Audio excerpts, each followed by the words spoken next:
One strategy that many people use in terms of taxes, and I use a lot myself or whenever I can, is a harvesting your losses strategy. It's legal to do, and there's some rules around that, and we're going to talk about that. But it's a great strategy to use to offset the gains you might have and things that you might be paying taxes on.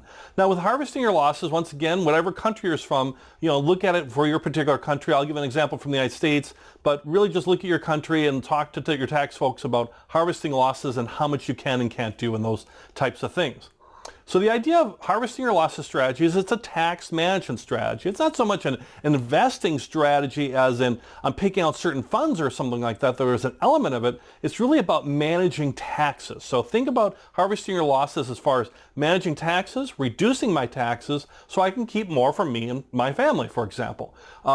You're using your investment losses to offset your gains. That's really the core part of harvesting your losses strategy. So if I sold some stocks or some mutual funds and I made this much in gains, but maybe I had a couple losers where I sold them at a loss. So maybe I had, to pick out some numbers, $10,000 in gains, and I had some things I sold that year that I ended up having $3,000 in losses. What I can do is apply those losses against my gain to reduce my taxable amount. So it's the gain minus the losses equals the net amount, and it's the net amount that I'm taxed on. Once again, it might vary by country, but certainly in the United States it works that way, and my understanding most places in the world too. So what it is, if I have that, for using dollars, excuse me for using dollars, but $7,000 in that gain, $3,000 in losses, I would then pay taxes on the net, or $4,000. So I will end up paying out less in taxes because I'm paying on a $4,000 gain versus versus let's say a $7,000 gain. So I'm using the losses to offset my gains. In the U.S., you actually have the ability that if you have no gains at all, you can each year take out $3,000 of your losses and apply that even against your ordinary income or your salary type income and reduce your taxes that way. So it's a great tool to use, that if you've got some winners and you've sold off some winners, or you're getting a lot of capital gains or things from mutual funds or things that might be happening, and if you've got some stocks or things you want to get out of and they're at a loss and you're selling them at a loss, well, use it to your advantage to at least reduce your taxable income because you're paying tax on the net. And that's the idea behind harvesting your losses. Now, a couple of do's and don'ts around harvesting your losses in terms of a strategy. And I found this little matrix from Fidelity. I got the resource here right there for you, and it's really good. So I like it. So you can go there and look at it too if you want. Otherwise, it's right here. So, hats off to Fidelity, I guess.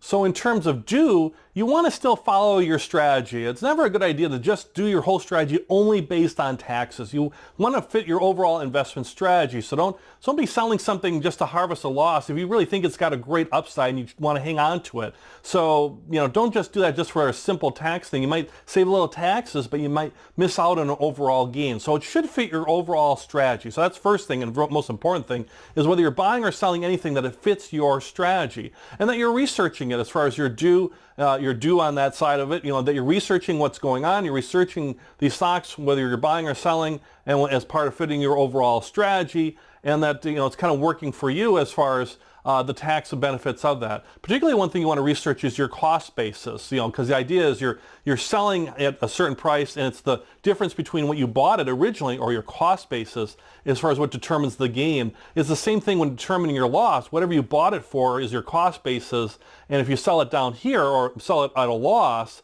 then that's going to be your difference is between the cost basis is your capital loss, or how much you can apply against that capital gain to reduce your taxes. So those are the two do's. A couple don'ts here as well.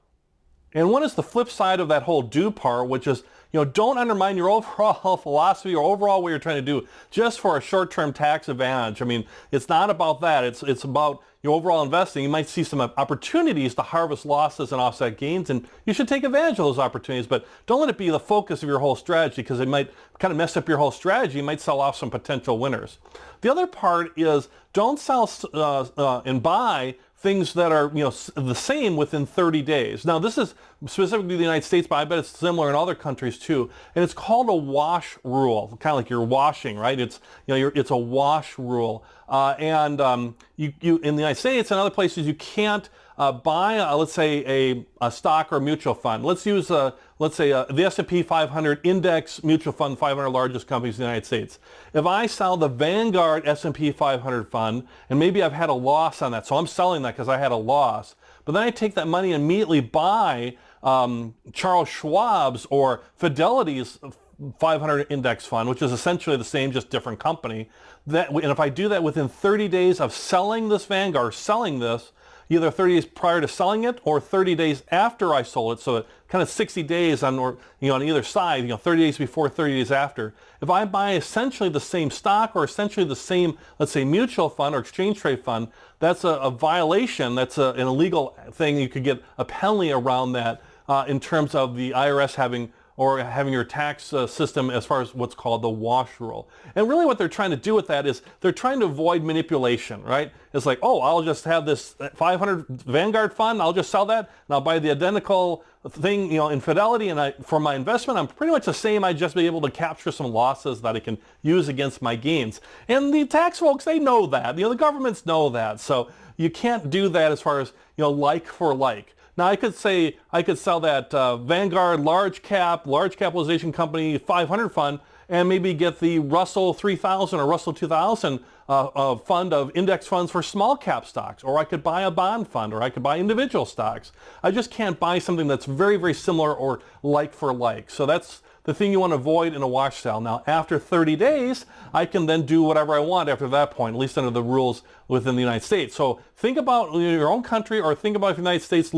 Understand the wash rule aspect, and don't run afoul of that. If you got a question on that, just pop that in the question and answer area. But that's the idea as far as wash rules, that I can't buy something, the like for like, because I'm trying to manipulate things. So harvesting your tax losses is a perfectly good and a well-used and really a great strategy. You just have to understand some of the don'ts behind it, and really the two big don'ts are the wash rule thing. So you just have to make sure you're buying whatever you're buying new, or waiting to buy back in after 30 days. You could wait, put in cash, and then wait. And then really the last part of harvesting your losses is it's a small part of your overall investment strategy and ideas too. So and I can't emphasize that enough. That's part of your overall strategy. But if you can use it and use it in select situations, it can really reduce your taxes, which means you get to keep more money for yourself that you can invest or use with yourself or your family.